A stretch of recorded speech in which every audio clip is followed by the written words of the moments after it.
to introduce our speaker today, Chaplain Kai Flannery. Kai comes to us from Austin, where they are a hospital chaplain and a metal sculptor. Kai grew up in Florida, swimming in the Atlantic, and loves biking.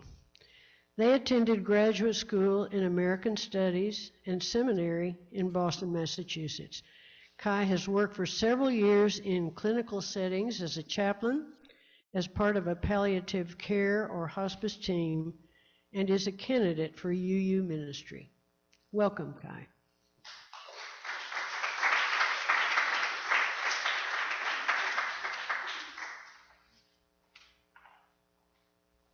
Hi, y'all. I'm so glad to be here with you this morning. Just a little second. Everybody? There we go. So yes, it's a joy to be with you, and I understand that you have a new mayor, who's the same mayor, this morning, which congratulations. Great news. I thought that would bring some gladness in the UU crowd this morning. I've been spending the weekend here in your beach city, and I will also say that this morning I enjoyed witnessing a guy jogging with his chihuahua on his shoulders. You know this guy, I bet. Yeah. So yeah, good work keeping Galveston weird. I feel. So I'm a chaplain in Austin. And I started to think about doing chaplaincy when I lived in Boston, and I would be on the train and people would just start talking to me. It just started to happen, just a little bit at a time, and eventually I thought I should get some training in how to do that well, how to be a good listener. People often ask me what a chaplain does exactly, and I'll say that the topic of this my talk this morning is about holding space. That's a big part of what a chaplain does. And it's what a lot of moms do too. So when we know that feeling of being nurtured and really held and loved, that can come from our mom or that can come from a friend. I just feel like it's always a good time to just be learning a little bit more about how to nurture each other and feed each other and create an open-hearted and open arms kind of space, which you all clearly have here in this congregation. And so that brings me joy to see. And I know, as some people have referenced, we're carrying a lot of heavy news right now, including from the Supreme Court around women's health and women's bodies. My arms and hands and heart have been around trans kids and their families in Texas, which is just very difficult.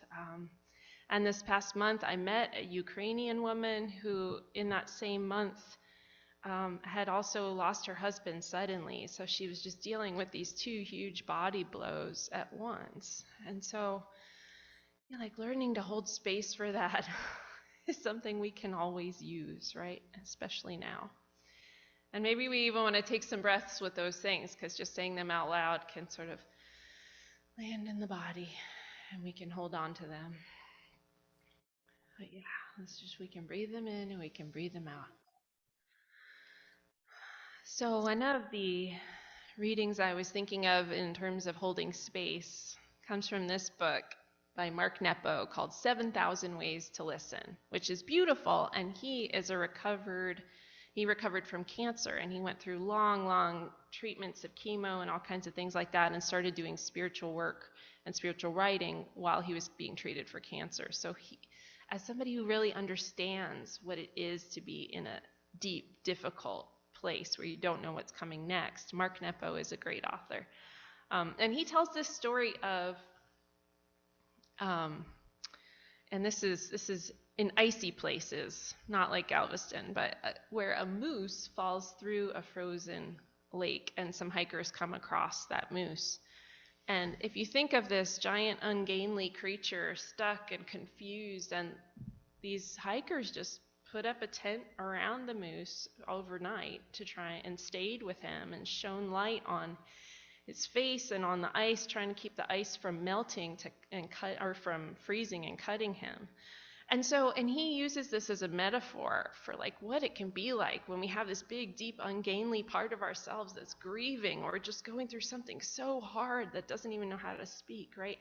And just what we need are those people who are just going to say, we're not leaving you, right? We're staying with you. We're staying with you overnight, though you don't have words for what you're going through.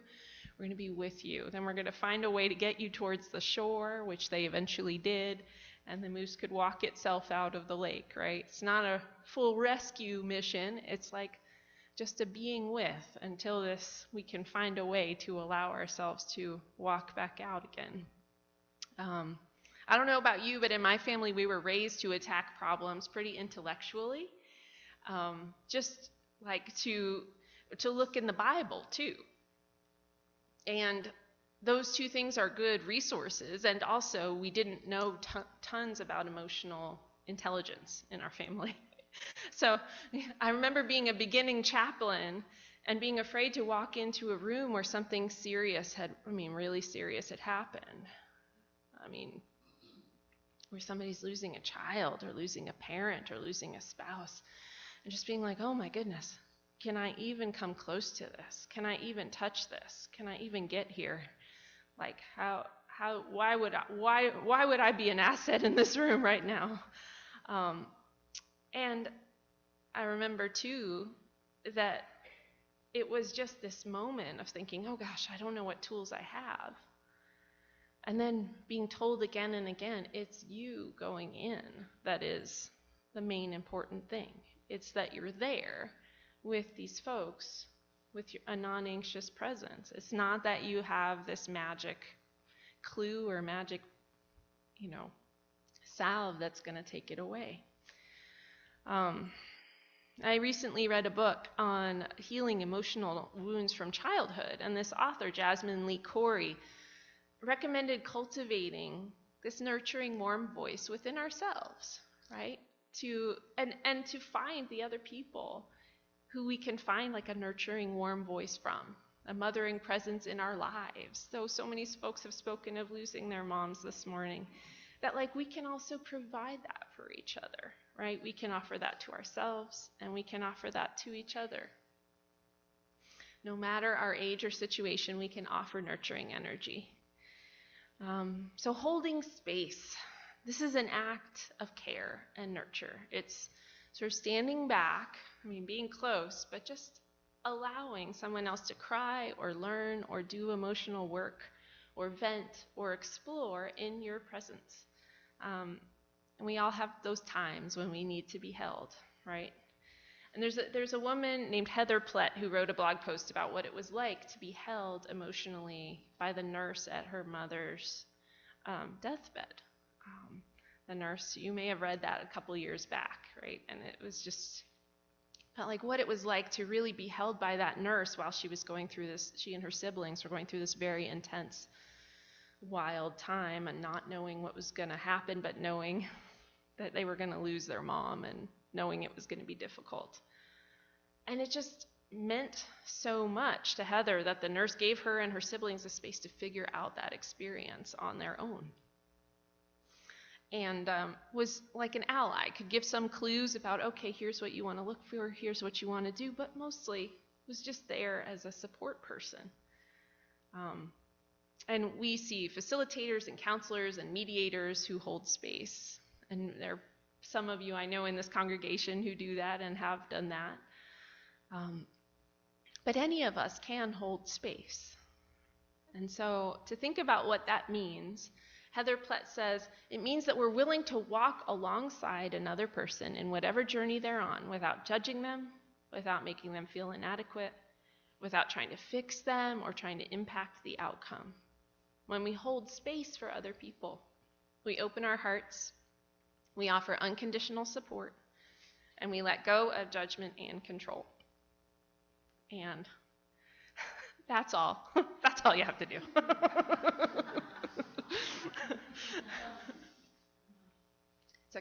It's not a small order, but it is like a compassionate witnessing, right? While keeping our boundaries and our sense of self intact. So I want you to picture this for a moment.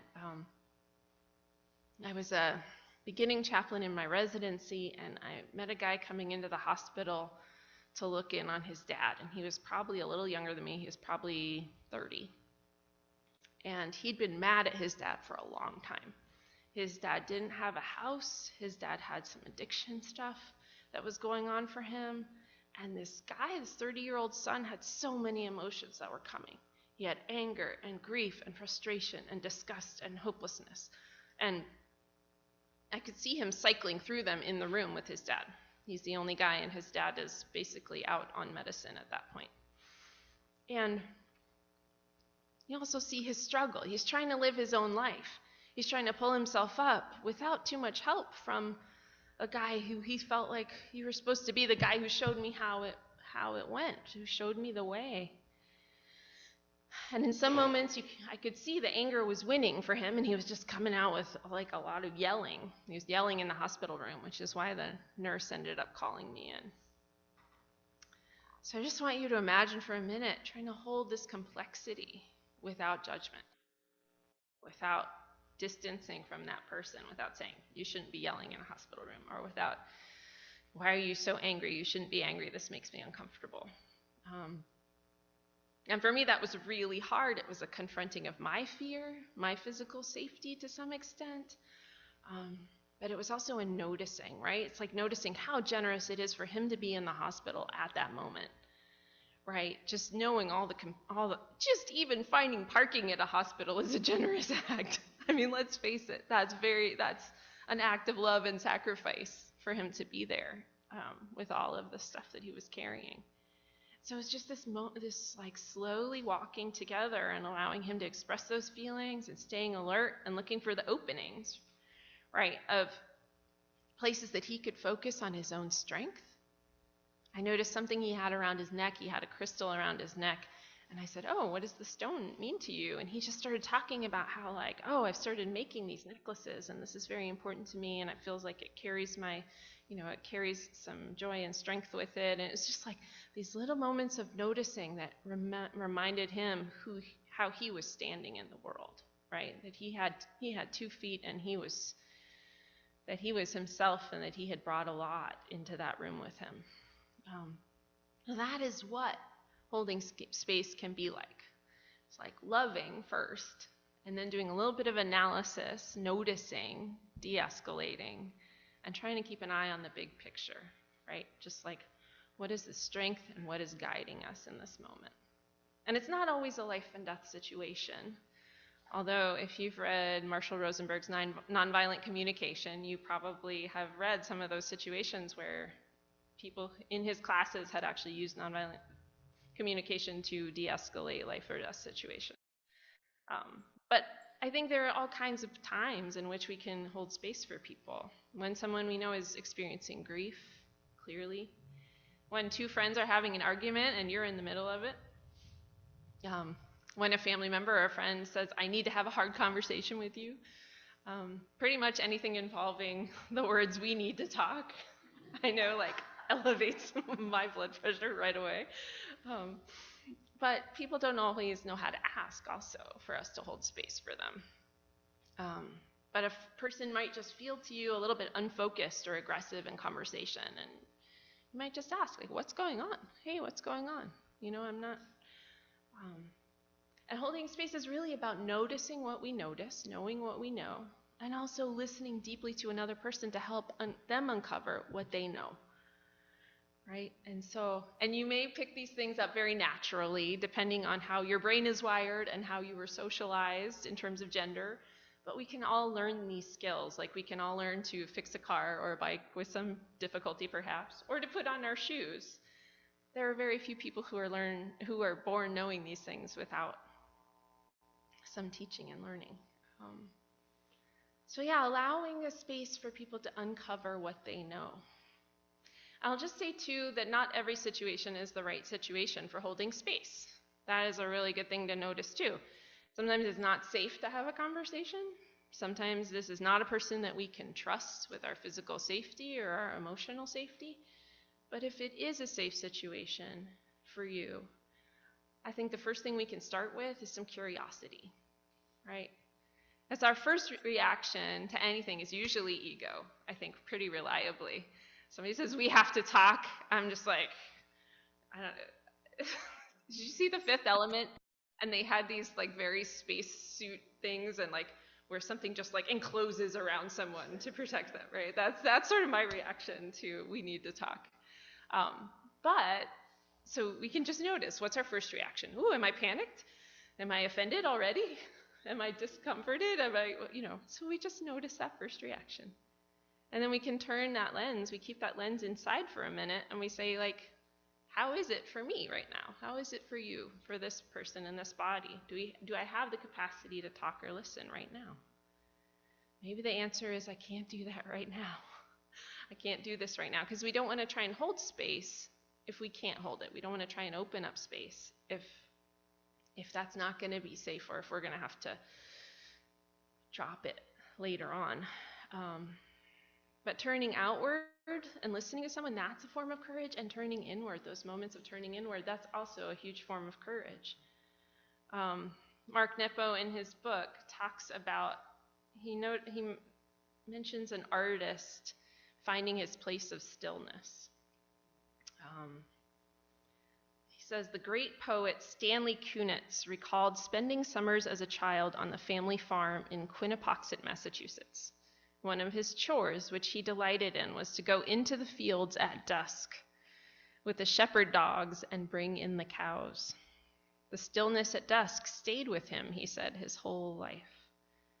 This strikes me as a beautiful image for how, when quiet enough and attentive enough, we can walk with the shepherds of our intuition into the timeless land between day and night, coaxing and circling and guiding the incarnations of beauty and truth to come with us for a while.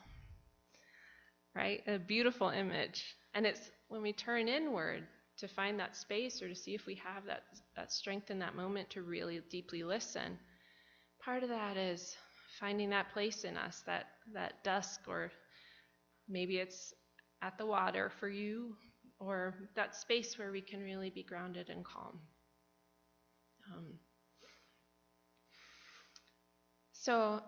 And I was thinking about this conversation too in the context of nonviolence. And I saw out there on the bulletin board y'all have like a little thing about how to intervene if someone's being harassed, or if someone's being, aggressed in a public situation. I think these are some of the principles. These are similar principles. Because if we think about what nonviolence is about, it's not about being reactive to someone whose orbit you're in, right? It's like, so you think about that, it's like a big central person that we're orbiting around, and sort of they're controlling our motion and our actions. Because that leaves the locus of power right where it starts. If we're thinking about something like an argument or a relationship conversation. Nonviolence is actually a lot more radical and more subversive than that. It's about changing the gravity itself. It's about finding our own gravity and claiming that and stopping those things that are already in motion, right? So nonviolent communication is the same, I think. We don't get drawn into someone else's panic or tantrum or even their grief. We claim our gravity in the situation, and we agree to be in this situation with someone else.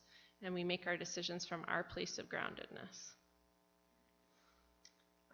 So that means being really attentive to what we're doing and feeling in the moment, and what our needs are. If we're hungry or angry or lonely or tired, all those things halt. And it means listening really carefully too to our instincts. So I don't know if we have soccer players in the room, but I have new nephews because I got married, and they are huge soccer fans. And so I've been learning about Lionel Messi. And apparently he says that the best decisions are not made with your mind, they're made with your instinct, which is a part of our mind, but it's not just the mind, right? And in fact, in Buddhism, we might think of that as the heart mind, the chitta. That's how a Buddhist might think of that. Listening to the chitta in non-stressful situations. A Japanese-American teacher of nonviolence, Kazu Haga. This is a book I've been reading of his, which is incredible. I mean really good. So I recommend it if you think about these things and care about these things, because he thinks about this in the context of social change, right? Not nonviolence just on its own, but nonviolence in the context of social change. But he writes about, he uses the example of martial arts. He says you don't improve as a martial artist by getting into street fights all the time. He says you improve by practicing in the safety of a dojo, outside the heated emotions in a real life situation. You practice your moves again and again until it's muscle memory. And that's true too for looking inward. We practice that. We practice looking inward. We practice really listening. And then when it comes in a big stressful situation, those tools are there for us. And sometimes just starting to listen to instinct means like feeling, have you ever felt that feeling where you're like moving in the room and you felt your sweater start to pull over here, right? You caught yourself on something and you just notice it. And like you're not even looking at it, you just kind of feel that tug. Sometimes it's like that, where you don't even quite know what it is and you have to look. And you have to be like, what is this? What's going on? So even if right now listening to instinct is only like a little sweater pull in the corner of your mind, I don't quite know what happened, something feels weird, stop and take a look at it. Because we may not be able to put words to what we're sensing, but we can take a moment to breathe and let the mind catch up to what we're actually noticing. And in those moments, I think we start to get really good at discerning, not judging. And so I just want to take a little moment, dedicate a little moment to non-judgment. And I guess I thought about this, and I was like, how do I talk about this? Because there's so many ways to talk about non-judgment. And we can talk about that from a Christian perspective, from a Buddhist perspective, from a Jewish perspective, from a humanist perspective. There's so many ways. And I think what I'm finally coming to is that it's like saying, It's like, Somebody speaks to us, and rather than having our first reaction and sticking with that and jumping right on that boat or surfboard and like surfing into the sunset, we just say, So I want to practice this with you for a minute. And I'm purposely choosing something that's probably going to push somebody's button in one way or another, and I apologize for that. But I'm just going to say something, and I want you to see if you can practice your first thought being, All right, so I feel so fat right now.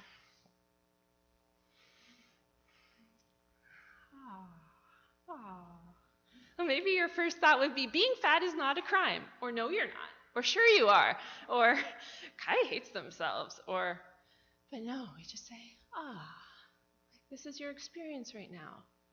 Okay, I'm with you in this boat. I hear what you're saying. And I think before we start to defend ourselves or sort of be on the attack, we can just take a little breath and says, what does this really mean to Kai? Is Kai attacking themselves or complimenting? What is Kai's state of mind? It leaves all this space for questions, right? Because the point is not to jump in, not to decide whether we think it's true or not. We just want to take that moment to allow for possibilities. And just saying those words too, I feel like thinking about saying those words to you all made me feel tight in my body, made me feel like a little bit of nervousness in my throat, made me feel grief, made me feel all kinds of things. And so eventually we start to notice, what are the things that we're feeling with these words as well? And we learn these things too by asking rather than telling. I can think of people who don't ask questions and also coax information out of others, but that's pretty rare. That's a rare skill. And so then in those moments, we can start to ask questions. Is this a stronger reaction than is warranted from this person? What does that mean? Maybe we've never shared the experience of this person, so maybe we legitimately can't imagine that. Jan Richardson is this beautiful poet and artist and minister who lost her husband and her co-minister Gary very young. They were in their early 40s, late 30s. And so she writes a lot about grief, and I would encourage you to check that out, because the grief of losing a partner, as some of you I know, is a different grief than other things, than any other one. And I'll include a poem that she wrote later on, but she helps me to understand the pain of being a young widow. And I've been working with a young widow this month. So this is a short bit from a poem she wrote called A Poem for the End of the World. She says, "This blessing will not fix you, will not mend you, will not give you false comfort. It will not talk to you about one door opening when another one closes. It will simply sit itself beside you among the shards and gently turn your face toward the direction from which the light will come, gathering itself about you as the world begins again."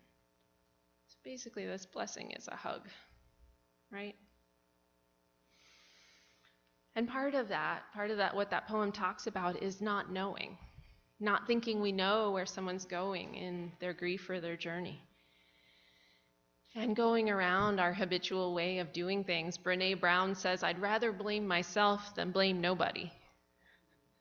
And that, like, yeah, if someone's not to blame, then it's got to be me because I've got to fill that gap somehow.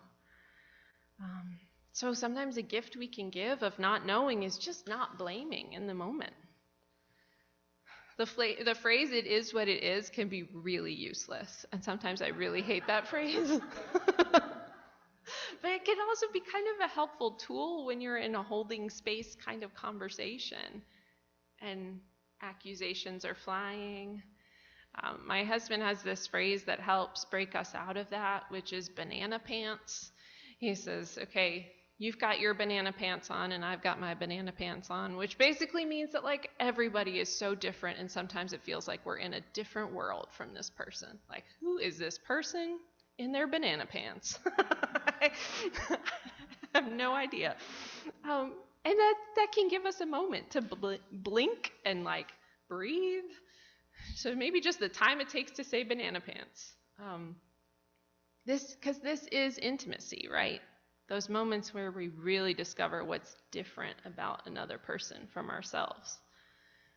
This is what it means to know closeness. It's to say, "Oh, wow, I thought we had a similar landscape down in this part of our lives, and we just don't.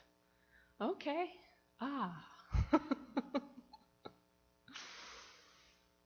I think another thing that we can do when we're holding space is noticing what somebody's actually asking for, right? And paying attention to that. It's kind of a movie trope I'm sure you're familiar with, that you're like walking, that a character who's meant to be like kind of a self-involved, well-meaning jerk stuffs money in somebody's coffee cup when the person had coffee in their hand, right? It's like, oh, this person is standing there on the street, maybe looking a little bit worse for the wear. Somebody comes and puts some money in their coffee cup. And the person's just like, "What the hell? I had a really good cup of coffee right here, and now you just put money in it, you jerk." And there are a couple places, Fisher King, 2 Weeks Notice, Seinfeld. There are a couple places where this trope happens. Well, we can all, and that person's supposed to be the enemy or the person who's headed for a fall. Right? But like, we all can do that, not waiting to know what's needed. Like when my body is lonely and really needs a hug, and maybe I know that a bag of Doritos doesn't really help, but I'm still going to give it a bag of Doritos. Or like if somebody needs some space and we really want to give them a hug, it's like, okay. Knowing somebody's pronouns can be like that. If somebody wants to be they, them, or she, her, or he, they, or, that can be, we can offer an act of generosity, or we can actually offer the wrong thing, and that's okay too, but it's good to notice, right? Because sometimes when we engage in this act that we think of as an act of generosity, it can still be about us. And we can still be just like rushing through the moment and not really noticing that person right in front of us. But instead we can give someone the light of our attention, letting the body get a hug, or giving someone space, or asking again about someone's pronouns even though it's a little uncomfortable. Maybe somebody keeps saying out loud how tired they are, or keeps, you know how it is when we start to read children's signs, like somebody starts rubbing their eyes. They don't even have the words for how tired they are, but if we're paying attention, we're like, okay, something's happening here. Got to pay attention to this kid. This kid is tired. So yeah, it gets easier for us to notice others too when we're holding space for ourselves. When we know when we don't have the space to listen, when we know if we're too tired, when we know if we're thinking about something else, when we can take that moment to notice if we're thinking about something else. And I think that too, it can come up that we might feel anxious or nervous holding space for someone whose identity is different from ours. And it's true. I mean, I'm a chaplain, I'm an interfaith chaplain across many, so I've met many kinds of people. And it's true that I haven't had the same experience as everyone in that room.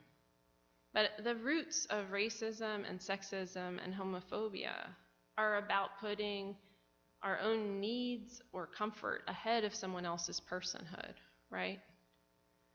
So if we hold space, we are doing the opposite of that. We're not letting bias or fear or agenda or anxiety get in the way of knowing and seeing a person. Allowing someone the space to be, allowing them the space to shine or break, allowing them the space to be known.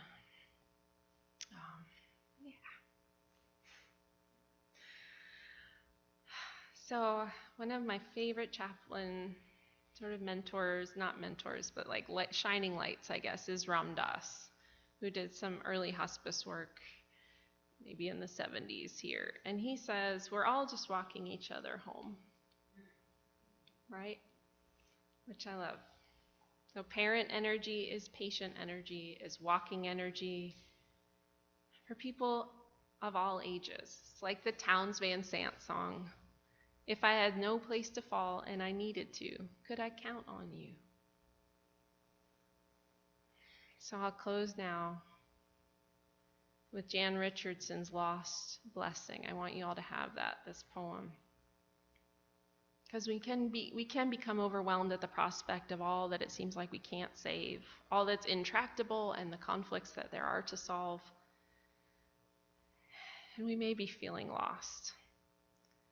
She writes, it doesn't always mean to go astray, but somehow the blessing knew that it would find you here in this place, where even you don't know where you are. This blessing regrets to say it left its compass at home. It is without map, chart, GPS. It has hardly any native sense of direction. This blessing appears to be nearly useless, in fact, but, and I know this might not be encouraging, it purely loves getting lost. This blessing has learned to breathe when it has left every landmark behind, when it has seen its last signpost, when dark has begun to fall while it is still far from home. This blessing knows the prayers to say when it has misplaced its way, the chants that will help it find the path where it seems no path could ever be.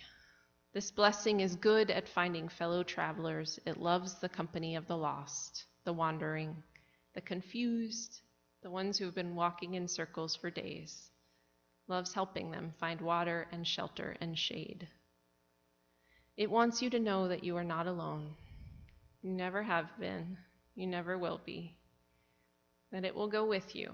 It will wander with you as long as you want, as long as it takes, gladly being lost with you until your way appears. May it be so, friends. Amen. Thank you.